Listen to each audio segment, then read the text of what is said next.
ጤና ይስጥልን የተከበራችሁ የጣና ዕለታዊ መረጃ ተሳፋሪዎቻችን፣ እነሆ የለተሰኞ ታኅሳስ 6 2018 ዓመተ ምህረት መረጃዎቻችንን ይዘን ቀርበናል። ለመከታተል ያመቻችሁ ዘንድ አስቀድመን የመረጃዎችን አንኳር ነጥቦች እናስተዋውቃችሁ። በቀዳሚው መረጃችን እጅጉን በፍርሃት የተረበሹት የአብይ አህመድ ጀነራሎች ፍርሃታቸውን መደበቅ እንኳን አልተቻላቸውም። ፋኖ ከግብጽና ከኤርትራ ጋር ሆኖ ሊዮጋን እያሉ ሙሾ እያወረዱ ነው ተብለዋል። ጀነራሉ ማናቸው? መረጃውን ሰሙታላችሁ። ኤርትራን ካልወረርኩ እያሉ ለያዥ ለገናዝ ያስቸገሩት አብይ አህመድ ከኢራን የጦር መሳሪያ በገፍ እየሸመቱ መሆኑ ተሰምቷል። የብልጽግና ፓርቲ የሥራ አስፈጻሚ አባሉና አፈጉባኤው ታገሰ ጫፎ የአብይን መልእክት ይዘው ቴህራን ናቸው። ይህንን ሁነኛ መረጃ ይዘናል፣ ትሰሙታላችሁ። ወደ ሰሜን ዞር ስንል ደግሞ ጦር አውርድ እያለ ያለው ህወሓት ወታደራዊ አቅሙን ለማጠናከር በዘመቻ ስራዎች ተጠምደዋል። የወቅቱ የድርጅቱ ቁልፍ ወታደራዊ አመራር ጀነራል ፍስሐ ማንጁስ ቀጣዩን ሁኔታ ያመላከተ ንግግር አድርገዋል። ይህም ሌላኛው መረጃችን ነው። ለቀጣዩ የአብይ አህመድ ወረራ እየተዘጋጀች እንዳለች የሚነገርላት ኤርትራ ዛሬም እስረኞቿን ለቃለች። የእስረኛ የመልቀቅ ውሳኔዋም ህዝቡ ለቀጣዩ የብልጽግና ወረራ እንዲሰለፍ ለማድረግ ያለመ ነው እየተባለ ነው። ይህም አንዱ የለተሰኞ መረጃችን ነው፣ ታደምጡታላችሁ። ከሰሞኑን በማህበራዊ ሚዲያ አነጋጋሪ ሆኖ የሰነበተውን ደራሲ ሀብታሙ አለባቸውን አስመልክቶ ብዙ አስተያየቶች እየተደመጡ ነው። ኑሮ ቸግሮታል የሚሉ በአንድ ወገን፣ የለም ሰውየው ደህና ነው የሚሉት በሌላ ወገን ሆነው ሲሟገቱ ተስተውለዋል። ለመሆኑ ሀብታሙ አለባቸው ማን ነው? ስለ ደራሲ ሀብታሙ ከግብጽ እስከ ጋና ከአልጄሪያ እስከ ደቡብ አፍሪካ የተጓዘባቸውን ሚስጥራዊ ጉዞዎችን ጨምረን መረጃዎቹን ይዘናል። በሰዓቱ ወደ እናንተ ይደርሳል።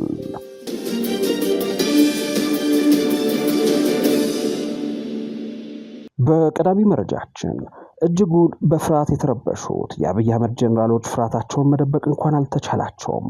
ፋኖ ከግብጽና ከኤርትራ ጋር ሆኖ ሊዮጋን ነው እያሉ ሙሾ እያወረዱ ነው ተብሏል። ከሰሞኑ በምዕራብ ጎጃም ዞን ህዝባዊ ውይይት ተደርጎ ነበር። በዚህ ስብሰባ ላይ የምስራቅ እዝ አዛዥ ጀነራል መሐመድ ተሰማ የተገኙ ሲሆን ጀነራሉ አስገራሚ ንግግር አድርጓል ተብሏል። ጠላቶቻችን በሁሉም አቅጣጫ ኢትዮጵያን ሊወጉ ተስማምተዋል ሲሉ የተሰሙት እኚህ ጀነራል የጎጃምን አርሶ አደር አግዙንና ልጆቻችሁን አብረን እንውጋ አይነት ተማጽኖ አሰምተዋል። ከዚህ ቀደም ኢትዮጵያ ከውጭ ኃይሎች የገጠማትን ወረራ እንዴት እንደቀለበሰችና የኢትዮጵያ ታሪካዊ ጠላቶች ከኢትዮጵያ ምን እንደሚፈልጉ በሰፊ አብራሩት ጀነራሉ በፋሺስት ወረራ ጊዜ በውስጥ ያሉ የኢትዮጵያ የፖለቲካ ኃይሎች የገጠማቸውን የውጭ ኃይል በጋራ ሆነው መክተዋል። የአሁኖቹ ተቃዋሚዎች ግን ባንዳ ሆነዋል፣ ሰፊ ድጋፍም አግኝተዋል ሲሉ የፋኖ ኃይሎች ያላቸው ድጋፍ ሰፊ እንደሆነ በአደባባይ ለመመስከር ተገደዋል። ለአማራ ህዝብ ህልውና መረጋገጥ አንድ ህይወታቸውንም ዋጋ ለመክፈል ለትግል የወጡ የፋኖ ኃይሎችን ጸረ አማራ እና ጸረ ኢትዮጵያ ናቸው ሲሉ የሚቀጥሉት ጀነራሉ የሀገርን ሉዓላዊነት ለባዕዳን አሳልፈው የሚሰጡ ናቸው በማለት ካለቃቸው የቀጠለ ውንጀላ አቅርበዋል። ጀነራሉ እንዲህ ሲሉም ይቀጥላሉ። እነዚህ ታጣቂዎች ከግብጽ ከኤርትራና ከህወሓት ጋር ተወያይተው የጋራ ሰነድ አዘጋጅተዋል። በሰነዱም ኢትዮጵያን በሁሉም አቅጣጫ እንውጋት እያሉ ነው። መሬት ላይ ያለው እውነታ ግን እነዚህ ኃይሎች ባሉበት እንኳን እያደሩ አይደለም። ከዛሬ 2 ዓመት በፊት ግን ዞኖችና ወረዳዎችን መቆጣጠር ችለው ነበር በማለት ፋኖ ከግብጽና ኤርትራ ጋር የጋራ መግባባት መድረሱን ሲናገሩ ተደምጠዋል። ጀነራሉ እንዲህ ያለውን ጀላ ሲያሰሙ እርሳቸው የሚታዘዙለት አገዛዝ በአማራ ህዝብ ላይ ያወጀው ጦርነት 30ኛ ወሩን ይዟል። 3ኛ ዓመቱን ባስቆጠረው ጦርነት ከ300 በላይ የድሮን ጥቃቶች ሲፈጸሙ ጀነራል መሐመድ ተሰማ የሚመሩትን ምስራቅ እዝን ጨምሮ ከ8 በላይ የአገዛዙ ዞች በሙሉ አቅማቸው የአማራ ሰብአዊ አቅሞችን ኢላማ ያደረገ ዘመቻ በመምራት ላይ ናቸው።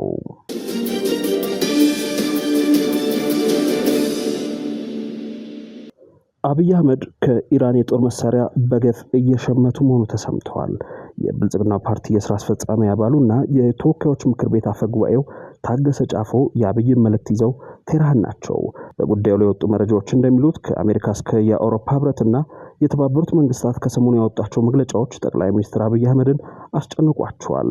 ቀይ ባህር ላይ ቆሜ ካልተናገርኩ እያሉ የሚገኙት የኢትዮጵያው ጠቅላይ ሚኒስትር አሰብን የመውረር ሀሳባቸውን እርግፍ አድርገው እንዲተውት ከፕሬዝዳንት ዶናልድ ትራምፕ እስከ የተመድ ዋና ጸሐፊ አንቶኒዮ ጉተሬስ ድረስ ከሰሞኑ ዲፕሎማሲያዊ ባልሆነ መንገድ ጭምር እየተነገራቸው መሆኑ ለአውሮፓና ለአሜሪካ ወደ ማትገዛው ኢራን ፊታቸውን እንዲያዞሩ እንዳደረጋቸው አስተያየት ሰጪዎች ይናገራሉ። ከዚህ አኳያም የአሰብን ወረራ ከጀመሩ የጦር መሳሪያ ማዕቀብ ኢትዮጵያ ላይ መጣሉ እንደማይቀር የተገነዘቡት አብይ አህመድ ድሮኖችን ጨምሮ ሌሎች ከባድ የጦር መሳሪያዎችን ከኢራን ለመሸመት መገደዳቸውን ያነሳሉ። ለዚህም ተልኮም ደቡቡን ታገሰ ጫፉን በውክልና መላካቸውን መረጃዎች ይጠቁማሉ። አፈጉባኤው ታደሰ ጫፎም የኢራንን የመከላከያ ተቋማት ጎብኝተዋል ሲሉ የኢትዮጵያ ሳይሆን የኢራን ሚዲያዎች ሲዘግቡ አርፍደዋል። በታገሰ ጫፎ የተመራው የኢትዮጵያ ልዑካን ቡድን በቴሄራን የኢራንን የመከላከያ ኢንዱስትሪ ስኬቶችን የሚያሳይ ኤግዚቢሽን ጎብኝተዋል ተብሏል።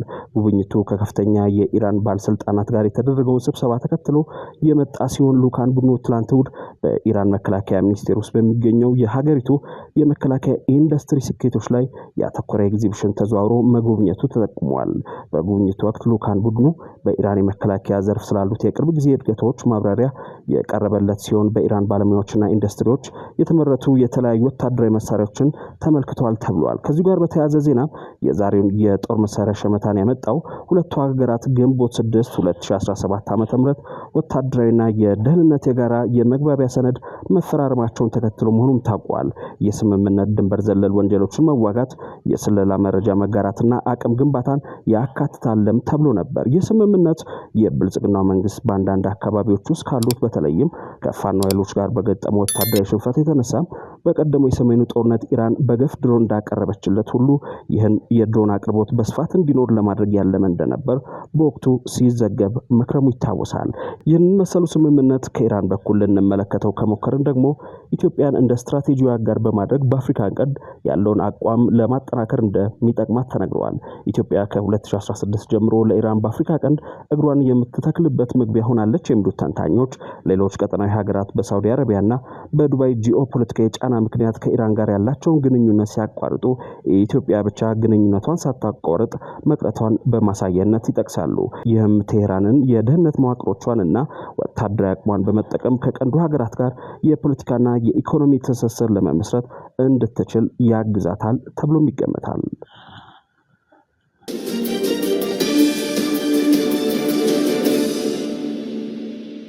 ወደ ሰሜን ዞር ስንል ደግሞ ጦር አውረድ እያለ ያለው ህወሓት ሰፊ የሆነ ወታደራዊ ዝግጅት ላይ እንደሚገኝ ታውቋል። በማንኛውም ሰዓት ወደ ሙሉ ውጊያ ሊገባ እንደሚችልም ተገማች ሆኗል። በክልሉ 10ኛ ይሆናል የተባለው ሹም ተንቤን የተሰኘ ፓርቲ ተመስርቶ ቅድመ እውቅና ማካሄዱ በተሰማ ማግስት የህወሓትና የኤርትራ ጥምረት እየተጠናከረ ነው። ጽምዶ ተብሎ የሚጠራው ይህ የሁለቱ ጸረ አብይ አህመድ ስምምነት የህወሓት ሰራዊት እንዲወያይበት በሚል ወደ ሁሉም የህወሓት አርሚዎች መውረዱም ታውቋል። አስተያየት ሰጪዎች እንደሚሉትም በነደብረ ጽዮን ገብረ ሚካኤል በኩል የህዝብ ለህዝብ ግንኙነት እየተባለ ከነበረበት የድብብቆሽ ጨዋታ ወጥቶ ወደ ታቀደለት ግብ እየደረሰ መሆኑ ማሳያ ነው ተብሏል። ከመቀሌ የሚወጡ መረጃዎች እንደሚያሳዩትም አሁን ላይ የህወሓት ሰራዊት አባል የሆነ ሰው ጽምዶን መተቸትም ሆነ መቃወም ወንጀል ሆኗል እየተባለ ነው። ከዚህ መረጃ ጋር በተያያዘ የህወሓቱ ጦር ቲዲኤፍ አዳዲስ የኮማንዶ አባላትን ማስመረቁም አስታውቋል። አርሚ 15 በሚል አዳዲስ የኮማንዶ አባላቱን በአዲግራት ወልዋሎ ዩኒቨርሲቲ ስታዲየም ውስጥ ሲያስመርቅም በምረቃው ላይ ከፍተኛ የጦር አመራሮችም መገኘታቸው ተገልጿል። በስፍራው ከነበሩት መካከል የትግራይ ክልል ጊዜያዊ አስተዳደር የሰላምና ጸጥታ ቢሮ ኃላፊ ጄኔራል ፍስሐ ኪዳኑ ፍስሐ ማንዱስ፣ የደቡብ ግንባር አዛዥ ጄኔራል ዮሐንስ ወልደ ጊዮርጊስ ጆን መዲድ፣ የምዕራብ ግንባር አዛዥ ጄኔራል ምግበይ ኃይሌ፣ የሰሜን ምስራቅ ግንባር አዛዥ ጄኔራል ማሾ በየንና የህወሓት ማዕከላዊ ኮሚቴ አባልና የምስራቅ ዞን አስተዳዳሪ ዶክተር አብርሃም አጎስ ይገኙበታል። በስነ ስርዓቱ ላይ ንግግር ያደረጉትና የተማራቂዎቹ ኮማንዶዎች አስተባባሪው ጄኔራል ማሾ በየነ ለምን እንደሚዋጋና እንደሚሰማ የሚያውቅ ሰራዊት ነን ብለዋል ተብሏል። የሰላምና የጸጥታ ቢሮ ኃላፊው ጄኔራል ፍስሐ ማንዱስ በበኩላቸው አሁን ያለንበት ሁኔታ የትግራይን ስትራቴጂያዊ መውጫ ማስተካከል እንጂ ችግር ውስጥ አይደለንም ብለዋል። ጄኔራሉ ስትራቴጂያዊ መውጫ ያሉት መገንጠልን ዓላማ ያደረገውን ግብ ይሁን አይሁን በግልጽ አልተናገሩም። እንዲያም ሆኖ የድርጅቱ ሊቃን በተናጠልም ቢሆን መገንጠልን ዳግም አጀንዳ አድርገው በየመድረኩ ሲያነሱት በመታየት ላይ ለመሆኑ የሰሞኑ የጄኔራል ክንፈ ዳኘው ቃለ ምልልስ ተጠቃሽ ነው።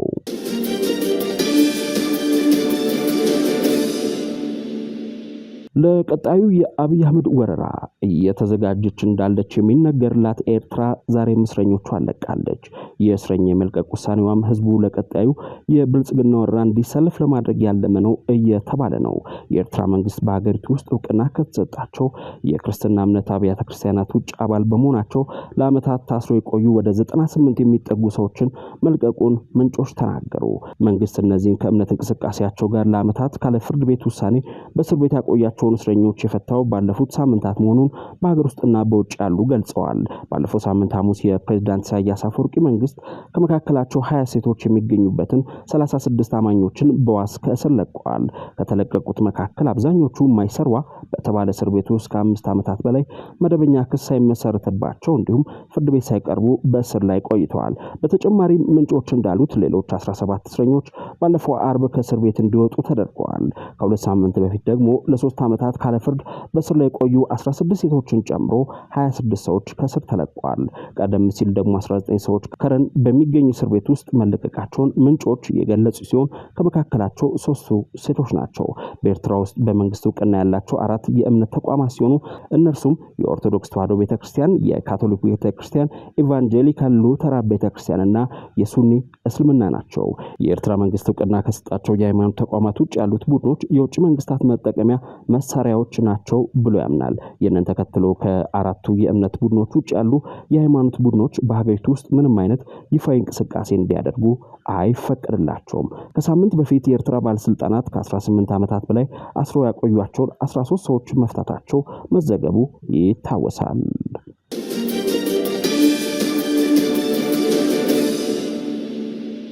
መልከኛ የሚባል አይነት ነው።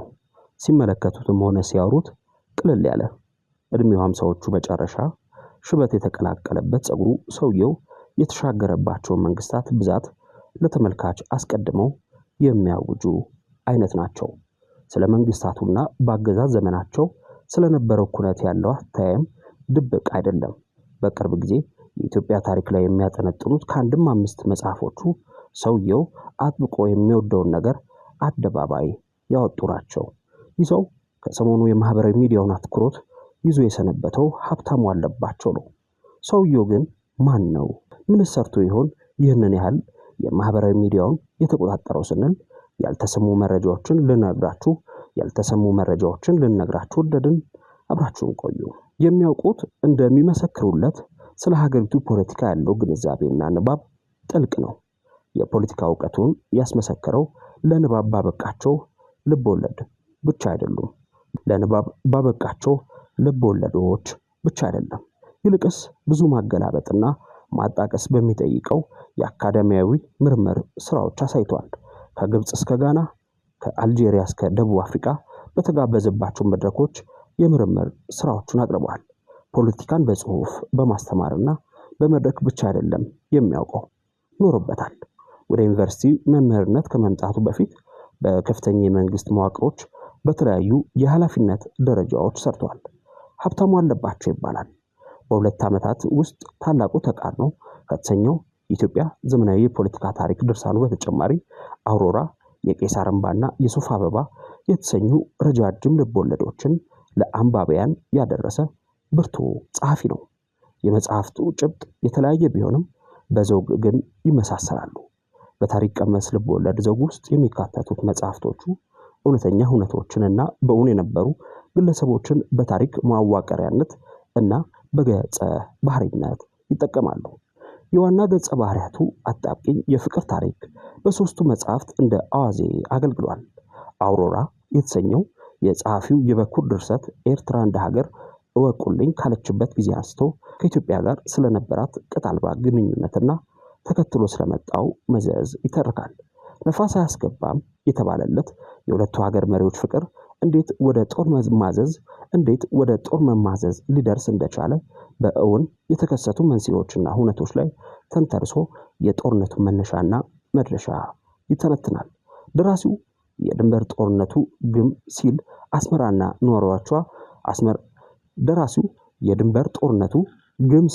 አስመራና ነዋሪዎቿ ምን ይመስሉ እንደነበር ምስል ከሳች በሆኑ ገለጻዊ ጥሩ አድርጎ ከትቦታል። ምስል ከሳች በሆኑ ገለጻዎቹ ጥሩ አድርጎ ከትቦታል። ሀብታሙ የኤርትራ ብሔራዊ ማንነት ጽንስና ውልደት፣ ነፃ ሀገር ለመሆን ስለተደረገው ትግል፣ ሻዕቢያ ወደ ስልጣን ከዓመታት በኋላ በባለስልጣናቱ መካከል ተከስቶ ስለነበረው የፖለቲካ ፍጭት ለልቦለድ ሻዕቢያ ወደ ስልጣን ከመጣ ከዓመታት በኋላ በባለስልጣናቱ መካከል ተከስቶ ስለነበረው የፖለቲካ ፍጭት ለልቦለድ በሚስማማ መልኩ አሳጥሮ ፍሬ ነገሩን ጨምቆ በማይሰለች መልኩ ያስነብባል። ርዕሰ ብሔር እያለ በወል ስም የሚጠራቸውን የኢሳያስ አፈወርቂን በር በቀጥታም በተዘዋዋሪም ያንኳኳል። ኢሳያስን አምባገነን እየሆነ ነው፣ አንድ ሊባል ይገባዋል የሚል አቋም በማራመዳቸው በኋላ ደብዛቸው ስለጠፋ የሻዕቢያ ከፍተኛ አመራሮችና የእነርሱን አመለካከት ይጋሩ ስለነበሩ ባለስልጣናትና ታጋዮች የፍትህ ሚኒስቴር ተደርገው በተሳሉት ገጸ ባህሪ አማካኝነት አተያያቸውን ያጋራሉ። የርዕሰ ብሔሩን ቀጥተኛ ተልዕኮ ለማስፈጸም ከኤርትራ፣ ሊቢያ፣ ኢትዮጵያና ጅቡቲ እንደ ቢራቢሮ የምትዘለው ዋና ገጸ ባህሪ ፍልየቲ ኤርትራ በወቅቱ ገብታበት የነበረውን አጣብቂኝ ትወክላለች። በረሃ ተወልደው በረሃ ካደጉትና ቀይህ እምባባ ቀይ አበቦች ተብለው ከሚጠሩት ወጣቶች መካከል የምትመደበው ፍልየቲ የሀገራዋን ተልዕኮ በማስፈጸም የኢሳያስ ተቺ በሆኑት የፍትህ ሚኒስቴር አባቷ ሁኔታና አስመራ በሚኖሩ ኢትዮጵያዊ ፍቅረኛዋ እጣ ፈንታ ላይ አቋም ለመያዝ ተቸግራ ስትዋልል ትታያለች። በፍልየቲ ፍቅረኛ አስራደ በኩል በኤርትራ ይሰሩና ይኖሩ የነበሩ ኢትዮጵያውያን በወቅቱ የነበሩበት ሁኔታ ይደርሰባቸው የነበረው በደል በጨረፍታም ቢሆን ተነክቷል። ከድንበር ወዲህና ወዲያ ማዶ ያሉ ህዝቦችን ያንን መራራ የጦርነት ጊዜ እንዴት እንዳሳለፉትም በመጽሐፉ ተዳስሷል። እንደ መጀመሪያ መጽሐፍ በገበያው ዘንድ ጥሩ ተቀባይነት አግኝተዋል የተባለለት አውሮራ ከመጽሐፉ አሳታሚ በተገኘ መረጃ መሰረት እስካሁን ድረስ 15000 ያህል ቅጂዎች ተሽጧል። የቄሳር እንባ የሚል ስያሜ ያለው በመጋቢት 2007 ዓመተ ምህረት ለንባብ የበቃው ሁለተኛ መጽሐፉ መንግስቱ ኃይለማርያም ወደ ስልጣን ሲንደረደሩ ጀምሮ በ4 ኪሎ ቤተ መንግስት መቀመጫቸውን ካደላደሉ በኋላ በጓዳቸው ሲከወን የነበረውን ጭምር የሚያሳይ ነው። እምብዛም የማይነገርለትን የፕሬዝዳንት መንግስቱን ቤተ መንግስታዊ ህይወት፣ የባልና አባትነት ሚና፣ ግላዊ አመለካከትና ለታሪካዊ ክስተቶች ይሰጧቸው የነበሯቸው ምላሽ በሰውኛ ዘይቤ ደፍሮ ሊያሳየን ሞክሯል። የሀብታሙ ሙከራ ከኦሮሚያ ለጥቆ መንግስቱን በስነ ጽሑፋዊ ስራዎች በሳቢና ለእውነታው በቀረበ አገላለጽ ያቀረበ ያደርገዋል። ሀብታሙ በዚህ መጽሐፉ የመንግስቱ ኃይለማርያም ባለቤት የሆኑት የውባንቹ ቢሻውን የአክስት ልጅ አድርጎ በሳለው አባይነህ አማካኝነት ጥቁር ቄሳር የሚላቸውን የፕሬዝዳንት መንግስቱን ገበና ሊገልጥ ይለፋል።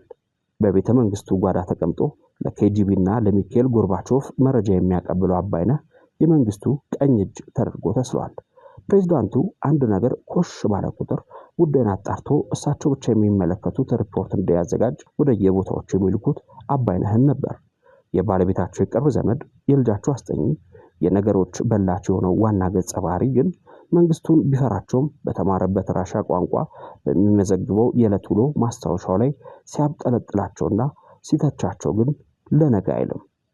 ለጎርባቾቭ አዘጋጅቶ በሚልከው ሪፖርትም ፕሬዝዳንቱ ሰርተዋቸዋል የሚላቸውን ስህተቶች ነቅሶ በማውጣት ያጋልጣቸዋል። እንደ አውሮራ ሁሉ የቄሳር እንባም በእውን የነበሩ ክስተቶችን አብዝቶ ይጠቀማል። ከጥቂት ዓመታት በፊት ለንባብ የበቃው የሱፍ አበባም የሀብታሙ መጽሐፍት ከሚያነሱት የግርታ ስሜት አላመለጠም። የሱፍ አበባ ታሪኩን በአለፍ ገደም ለመንካት እንኳ ለብዙዎች ስሱ የሆነው የኢሃፓ ታሪክ ላይ ትኩረት የሚያደርግ ነው። የሱፍ አበባ ከኢሃፓ ግዙፍ አቋሞች እስከ ወሳኝ መሪዎቹ፣ ከህቡ ትግል እስከ ማዕከላዊ ኮሚቴ ስብሰባዎች ድረስ ዘልቆ ለማሳየት ይሞክራል። የፓርቲውን የወቅቱን አቋሞች ከተለያዩ ጽሑፎች ያሳይና በዋና ገጸ ባህሪው ሰመረ በትግል ስሙ አላምረው ክፉኛ ይሞግተዋል። የኢሃፓ መስራቶች በአንድ ወቅት ከባህር ዳር ወደ አዲስ አበባ ይበር የነበረ የኢትዮጵያ አየር መንገድ አውሮፕላንን እንዴት እንደጠለፉ በመተረክ የሚጀምረው የሱፍ አበባ ኢሃፓ በተለይ በአዲስ አበባ የነበረውን እንቅስቃሴ በዝርዝር ያሳያል። አጋጣሚ ሆኖ በአውሮፕላን ጠለፋው ወቅት በተጓዥነት በቦታው የተገኘው ዋና ገጸ ባህሪ ከዓመታት በኋላ ከጠላፊዎቹ ጋር በኢሃፓ ማዕከላዊ ኮሚቴ ስብሰባ የሚታደምና በቁልፍ የኢሃፓ ተግባራት የሚሳተፍ ይሆናል። የሱፍ አበባን ከሀብታሙ ቀደምት ሁለት መጽሐፍቶች ለየት የሚያደርገው ሁሉን አወቅ በሆነው የደራሲው ትረካ ሳይሆን በዋና ገጸ ባህሪው አንደኛ መደብ ተራኪነት የቀረበ ነው። ይህ የአተራረክ ስልት ዋና ገጸ ባህሪው አላምረው የኢህአፓ ግዙፍ ስህተቶች ተብሎ በታሪክ የሚጠቀሱትን ውሳኔዎችና ሁነቶች በግል አተያዩ እንደ ልብ እንዲተቸው እድል ሰጥቶታል። አላምረው ከሁሉ አጥብቆ የሚያብጠለጥለው ኢህአፓ በአሲምባ የጀመረውን የትጥቅ ትግል ለሸሽ አድርጎ በከተማ እንቅስቃሴ መወሰኑ ነው። አንዴ ገበርደኒዝም፣ ሌላ ጊዜ ሱፍ አበባይነት፣ ሰንፍላወሪዝም የሚል የርዕዮተ ዓለማዊ ትንተና እየሰጠ የኢህአፓን መሪዎች ሲፈታተን በመጽሐፉ ይነበባል።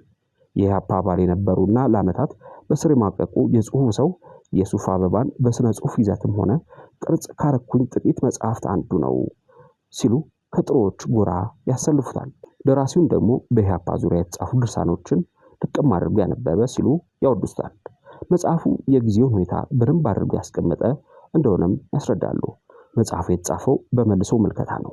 እንዲህ መመልከት ደግሞ ጠቀሜታ አለው ይላሉ ጸሐፊው።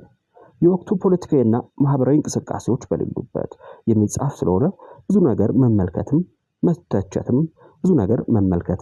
መተቸትም ያስችላል።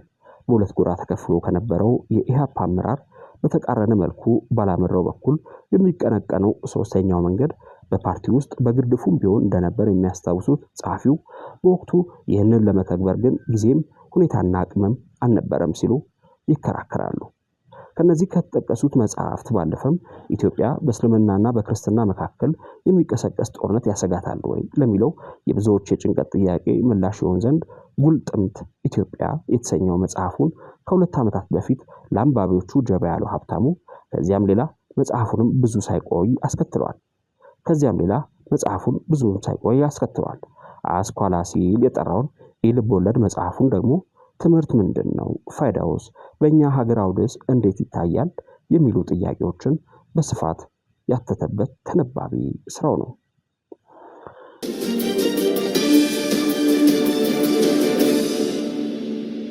የተወደዳችሁና የተከበራችሁ የጣና ዕለታዊ መረጃ ተሳፋሪዎቻችን የዕለተ ሰኞ መረጃዎቻችን እነዚህ ነበሩ።